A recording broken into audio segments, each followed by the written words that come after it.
I've stood on this rooftop hundreds of times. This is where I celebrated victories, where I danced when the Ark of God was brought into Jerusalem, where I thanked God for every battle won. But that night, something was different. That night, I discovered that the man everyone called a man after God's own heart was capable of doing something terrible. My name is David, King of Israel, and the decision I made on this rooftop would change my life forever. But to understand what happened that night, you first need to understand a danger that almost nobody talks about. The danger of when everything starts going right. I fought my entire life. I fought as a shepherd against lions. I fought as a fugitive against King Saul. I fought as a king against enemies on every side. For years, my life was war. And in war, you learn one thing. You need God. But then we won. Jerusalem was ours. Our enemies were defeated. The palace was built. For the first time in my life, there was nothing left to fight. And that was exactly when my greatest mistake began. That spring,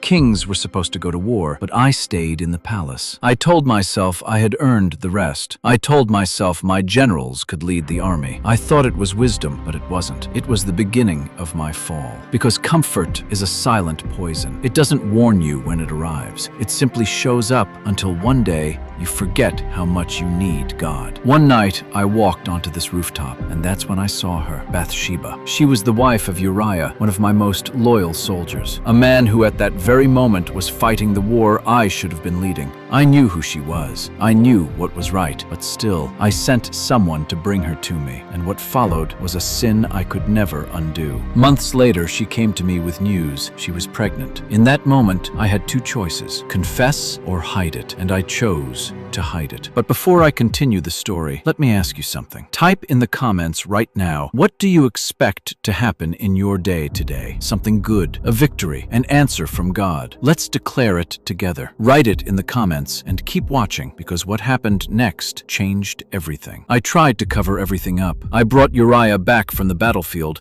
hoping he would go home to his wife and believe the child was his. But Uriah was more honorable than I was. Instead of going home, he slept at the palace gate. So I did something even worse. I sent him back to the battle with a letter written by my own hand. In that letter, I ordered that Uriah be placed at the front of the fiercest fighting, and that the soldiers withdraw, leaving him alone to die. I didn't just sin. I sent an innocent man to his death, a loyal man, a man who trusted me, and I thought it was over. But sin never ends that easily. Months later, the prophet Nathan came to see me. He told me a story about a rich man with many flocks who stole the one beloved lamb of a poor man. I became furious. I said that man deserved to die. Nathan looked at me and said 4 words I will never forget. You are the man. In that moment, everything collapsed. The crown, the reputation, the image of a perfect king, and all that remained was the truth. That night I prayed, not as a king, but as a broken man, and from that prayer came one of the deepest psalms in the Bible. I said, "Have mercy on me, O God, according to your love." I could not ask forgiveness based on my record. I could only appeal to the mercy of God. And then I made a prayer that changed my life forever. Create in me a clean heart. Not repair it, create a new one. Because sometimes the problem isn't just our actions. Sometimes the problem is our heart. God forgave me. The consequences remained, but the presence of God never left me. And that is when I learned something that changed my life forever. God never rejects a broken heart. If this message spoke to you today, leave a like on this video and follow the channel, because here we will keep sharing stories that can transform your life. And remember this, a broken and humble heart, God